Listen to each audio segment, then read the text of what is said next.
Hey everybody, what's going on? It's Miss Eye Candy here. Just got finished watching Love and Hip Hop. I believe it's season 3, episode 1. If it's wrong, I will correct it. In the titles when somebody tells me to correct it. But I think it's season 3 because first season, yeah, this is season 3, episode 1. Um, it wasn't what I expected. I expected like pow, pow, pow, pow, pow, pow, pow. I didn't really get that. I got, a couple of things. And maybe because it's the first one, we had to get reintroduced to people and introduced to new people, and caught up. It wasn't as much. And then being that we know the sex tape has been leaked, we done watched the sex tape. We done watched the little 4-minute trailer. We done kind of seen the stuff that they showed a little bit. So it wasn't really all that. But there were a few things that stood out. Starts with Jocelyn and Stevie J, and they are now married. They have this big ass house. They're living together. They're actually happy. Jocelyn said that they split the bills 50-50. Okay, so it's both their houses. And she is now Mrs. Jordan. She has the title. She has the ring. She has certificates. She is Mrs. Jordan. Mrs. Redface. Congratulations.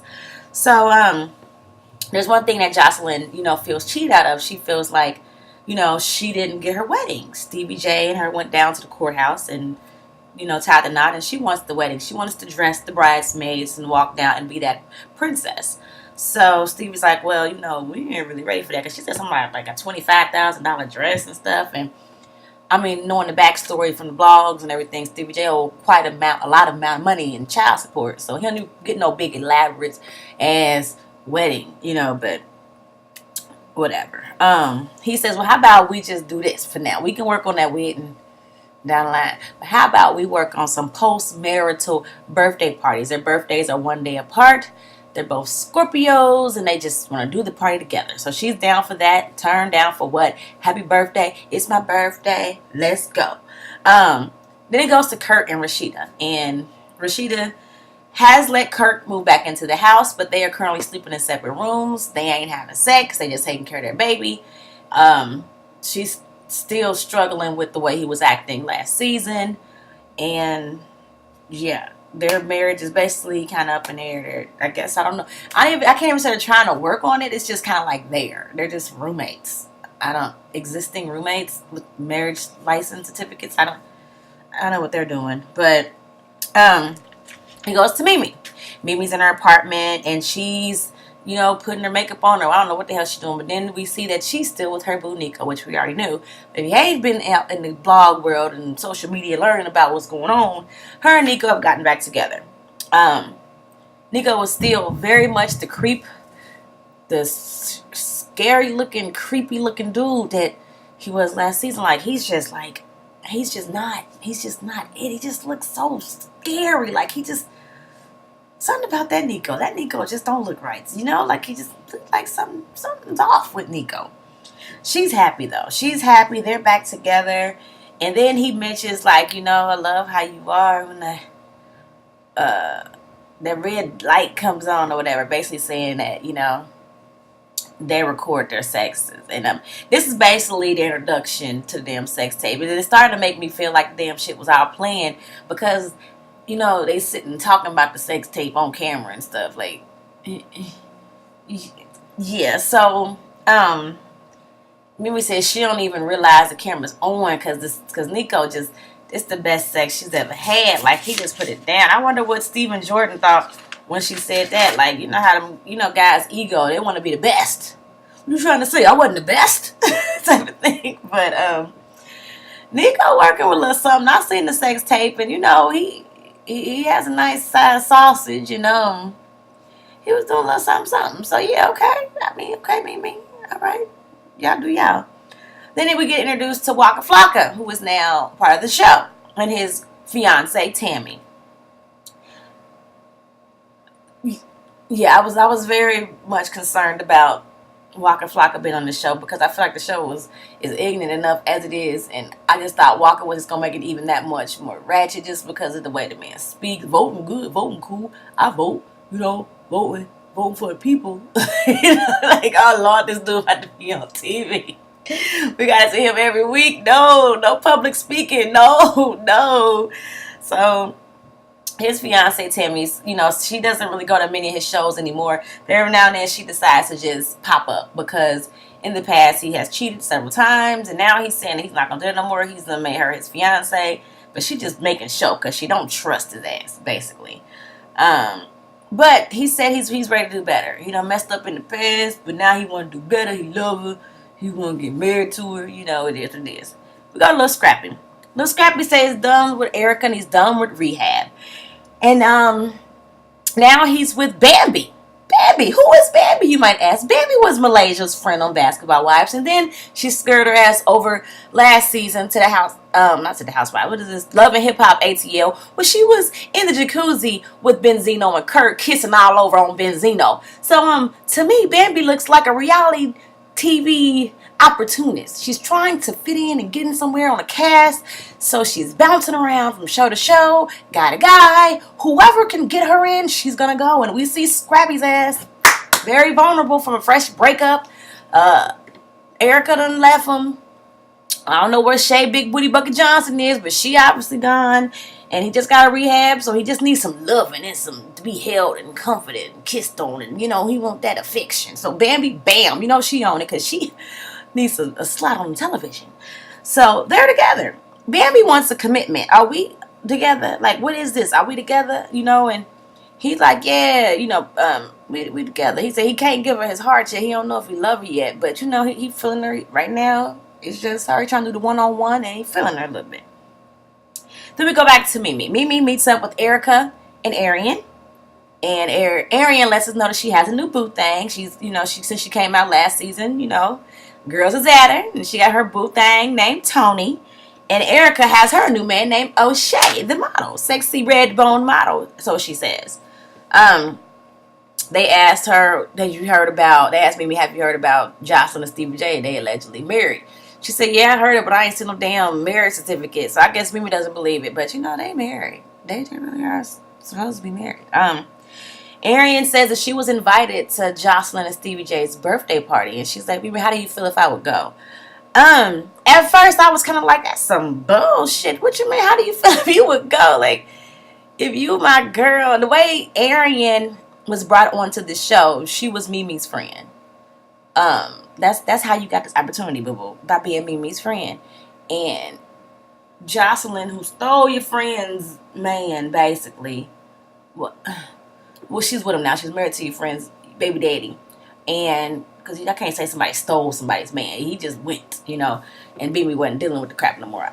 I guess, I don't know, but you're fraternizing with the damn enemy, basically. You going to their party. But, later on we see how Arian and Erica acts at the party. It's like, oh, okay, y'all still riding for Mimi. So that's cool.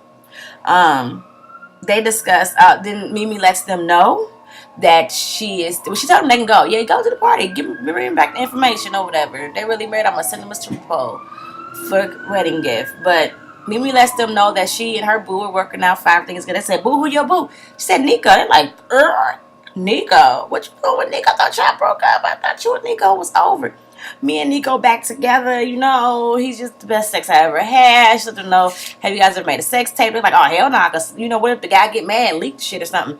And Mimi's like, well, I made one, and, I trust him, and, some bullshit, okay? I would have told you last season, don't trust this nigga for shit. Don't trust him for nothing. I don't know why she made a sex tape with him and left it in his possession on top of it. No, that's just stupid. But she says she's not dickmatized. It's just the best sex she's ever had, which is kind of similar. If you're not gonna say I'm in love with him, I love this man, he has my heart. If you're just saying it's the best sex, then you're dickmatized. Yeah, pretty much. So then it goes back to Rashida, and she meets up with Tammy, who is Waka Flocka's fiance, and Deb Atney, his mother. Deb is giving us baby mama D because she's talking about the wedding, how this wedding, she's planning the wedding because it's basically her wedding. I know you getting married to him, Tammy, but this is my wedding. I'm giving my son to you. You know how usually the parents give the bride. No. Deb is giving her son to Tammy. That's what she gets. And she's like, we got to at least let her have some input. So I'm letting you have this my son. That's what you getting. This is my damn wedding, which is just so ratchet. Hopefully you don't take over the child's wedding, but looks like she might. Then they talked to Rashida about her situation with Kirk. Rashida saying like, yes, it ain't great, but he there. She talked about her complications after she had her baby. She had pneumonia, and Kurt was by her side. And they said, that's your partner. I need to make it work. 17 years together. You don't get it up. You fight for that. So, which I can understand. I would say that too if it wasn't Kirk's ass. Because Kurt, he just acts like an ass still. Then he goes to Nico and Mimi. Nico meets up with me. Mimi's all excited, like, whenever he has free time, he wants to meet with me. Unlike Steven Jordan, who just was doing whatever. She's all excited, like, baby, you're my best friend. He said he told her she was his best friend. Some shit, I don't know, somebody. But they was meeting, about to have dinner, and she was all excited. She didn't realize that it wasn't good news he was about to deliver to her. So then he says, so remember that stuff that you did on tape? Well, remember my bags got lost. My luggage got lost when we was in the Bahamas. Yeah, well, my camera was in the bag, and they had my tapes in there, and the shit's exposed. It's out there. And he had said something very earlier about her when the red light come on, he wants to exploit that. I was like, clue, what you mean exploit what? But anyway, he lost the luggage, and the tape was in the luggage, and now it's done got leaked. It's gotten in somebody else's hands, and it's gotten leaked. And she's like, what the hell you mean? And he's just real calm about it, like, shit got leaked. He said, and the only thing we can do now is capitalize on the situation. If that don't sound like some bullshit to me, like, okay, I get it, it's already out there, but you don't even let me, be shocked and mad for a second. You already, plotting, yeah, well, the tape is out, let's make some money off of it. Like, you leaked that shit, Nico. Can't nobody tell me he didn't. He didn't, because he's already creepy, weird, ugly, look like a stank, too old to be trying to start a rapper career, whatever the hell he trying to do in his life. He ain't nobody. I never heard about him until this show came out. I don't know who the hell he is. He needed this. He leaked the shit, and now they making buku money, but he leaked the shit to expose you. He exploited you, just like he said he wanted to do. Mimi, wake up, damn it. Wake the hell up. Going around doing these damn interviews, like, yeah, our sex tape, like, this nigga leaked it. For real. So, then we go to Mama D, and she's at the bar. She's supposed to meet up with Scrappy. She's flirting with the bartender, some nice little 40-year-old, cute, light-skinned bartender with dreads. She's flirting. Scrappy walks in. He has Bambi. He wants to introduce his mom to Bambi. It doesn't really go over too well because Mama D is the queen of the palace. And she's saying, I will not be dethroned. Still again. And then she's like, well, Miss Bambi, word on the street, I've heard that, you be doing your thing in LA. You got another side piece and you kicking it in. Whatever. You're whoring around in LA and you just using Scrappy as a come up. And Bambi's like, a come up for what? A come up for opportunity to be somebody, do something, to get where you want to go in life. And Bambi's like, well, I'm already where I want to be in life. Yeah, it is. With Scrappy's ass on Love and Hip Hop. That's where you want to be. Exactly. And then she says, well, I just want you to know that Scrappy has more than one eggs in his basket. And then they act really stupid, like they don't understand the whole eggs in one basket concept. Like, what the hell you mean? We frying eggs or something? What you mean? You making an omelet, bitch? What you mean? Eggs in the basket. Everybody know. I understood what it meant. It meant that he got other hoes. He ain't just messing with you. Just like you might have some other pieces in L.A. Scrappy got other hoes on the side. That's what she was just trying to say. So then they leave. Scrappy like, I'm getting Bambi out of here. I don't know what the hell's going on with this shit. And then they leave. Kirk and Rashida. Rashida's at home with the baby and her mother. Her mom's holding the baby and kissing on the baby. And Kirk walks in like, why are you kissing my baby on the mouth? They get into a big argument. Kirk does not like her kissing his baby on the mouth. He thinks it's germs and it's nasty. And she said, I'm going to do it. No, you're not. And then they just arguing back and forth. And then then Kirk says, well, you need to stop. And she's okay, well, I won't do it around you no more, but I'm still going to do it. And then he said, I just want you to be around my child no more. She said, you think that's going to happen? That ain't going to happen. They argue a little bit because he's like, oh, now it's your baby. Remember, you ain't think it was your baby. So back and forth arguing about that. Scrappy and Bambi. Scrappy gets, he's at home. Bambi comes home, comes there to see him. And he's like, hey, what you doing here so early? She's like, what's wrong? I can't come early? Let me check your phone. Who these eggs in the basket? Let me check your phone. And he like, I can't deal with no more insecure, crazy ass girls. No, your mama planted that shit. It wasn't like she was just being insecure. Your mama planted that. But Bambi lets us be known why she's kind of insecure because Scrappy has never told her that he loves her. So she's like, Scrappy, do you love me? He like, I like you a lot. I care about you, but I can't say I'm there yet. And then he said, do you love me? She said, yes. So Bambi's in love with Scrappy, and Scrappy is in care, madly in care with her. He ain't there yet for love. Then it goes to Stevie J and Jocelyn. They had a birthday party. They turned up. It's my birthday. It's my birthday. Arian and Erica get there. They're questioning Jocelyn. Well, yeah, they questioned Jocelyn about the marriage and all this kind of stuff. Are you really married? When did y'all get married? What's the date of the wedding? She said it was at the end of July. You know the actual date? It was July, 29th or something like that. How come she ain't know the date? Then they say, you got a certificate? Yeah, I got a certificate. I wouldn't lie about that. They do some birthday cake thing. She put the cake on the tits and he take a bite. And then he takes some of the cake that's in his mouth and put it in her mouth. Gross. Like, I don't care how much I love him. I don't think I'm going to eat cake from his mouth. Like, you start chewing it and then you put it in my mouth like a baby bird or something. That's nasty. So anyway, then Arian and Erica give Jocelyn a birthday wedding gift or whatever. And it's a stripper pole. She's all excited like, oh, we need another one of these. Thank you. Yeah, yeah, yeah. This high. Yeah, yeah, yeah. And then they say it was actually from Mimi. Jocelyn pissed. She drive off, leave Stevie J's ass there. And Stevie J get with the boys and he go to the strip club. He goes back home to see Jocelyn. They get into a big old fight because she's mad because Arian and them was crushing her and he ain't check it. Then his ass went to the strip club and he shouldn't be in no strip club. He should be worrying about her performances and her music. Whatever happened to her being a performer and her music and stuff? Because shit, I really ain't heard much about that.